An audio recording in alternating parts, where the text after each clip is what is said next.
Hey, what's up, traders? This is the watch list video for Monday, January 24th.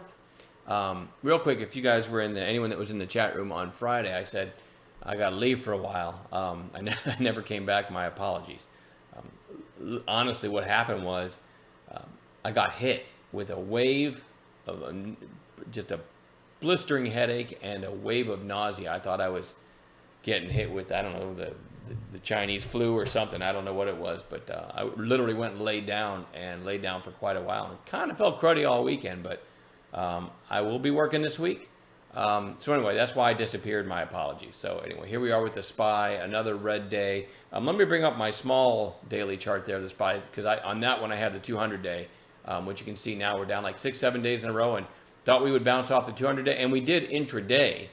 But then it ended up going out at the lows. So certainly more weakness than, I don't know, maybe 70% of traders have ever seen, because I feel like with so many new traders in the market, although it also feels like they are slowly being filtered out, right? Because think about all the people that got their feet wet trading, that the only thing they knew was just buy the dip, and that worked until it didn't, right? And I always say that averaging down works until it doesn't. So anyway, we're in an ugly market. So I have several bounce plays on watch.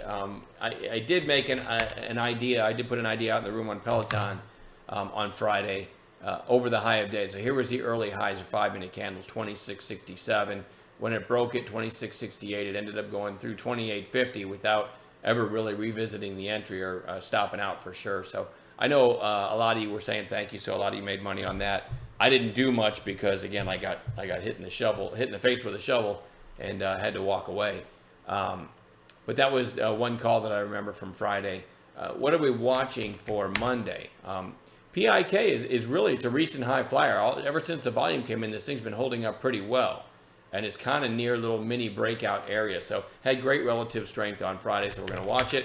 RIVN ended up giving kind of a like a indecision candle. It ended up closing slightly above the open. Again, in a weak tape, I'm putting this on long watch. I'm thinking maybe the selling is finally overdone and we get a decent bounce. I am putting it on long watch just to continue that intraday bounce from Friday. We'll see, only if it gives us an A+ setup. BCRX has been on bounce watch ever since it ripped, and closed above its open also, so that one goes back on long watch.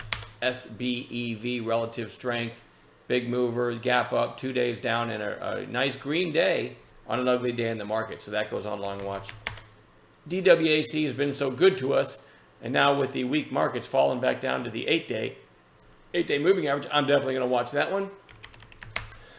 Excuse me. MTTR looks like it broke to all-time lows, but I've been watching this for a bounce for a few days in a row. It didn't give any kind of entry any of those days. But now that it's pierced and hit new all-time lows, hasn't been trading for all that long.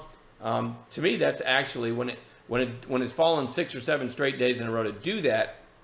A lot of times you get a snapback bounce, so I am putting it right back on bounce watch. BBIG was really strong, 3 days in a row down. You could argue maybe with the market down piercing the 20-day, but I'm going to put that on bounce watch. The letter F is Ford, and it's kind of fallen back down into support, so that one goes on bounce watch. X is US Steel, just another red day. It's kind of broken support now, though, so I don't love it. But back here, all the way back in last March, it bounced off of 1861. So you go straight across, and it's fallen pretty quickly to get there, so maybe we get a bounce off the 18.5 area. NTRS, I believe this is a bank, Northern Trust. It's fallen from 135 down to 114-ish, and an area where it bounced off of before, and it's gotten there in a hurry. So I put that one on bounce watch, and a couple more. VVOS, relative strength, so we're going to put that on long watch. And then also, I just have in my notes Tesla. If Tesla gets down below 900, had a really nice bounce from that area back here in the middle of December, and also 900 area was resistance all the way back in early 2021. So it's an interesting area, especially if it opens and sells off quickly. I'll be looking for a possible reversal entry down below 900. And that's all I've got. I'll see you all in the chat room on Monday morning.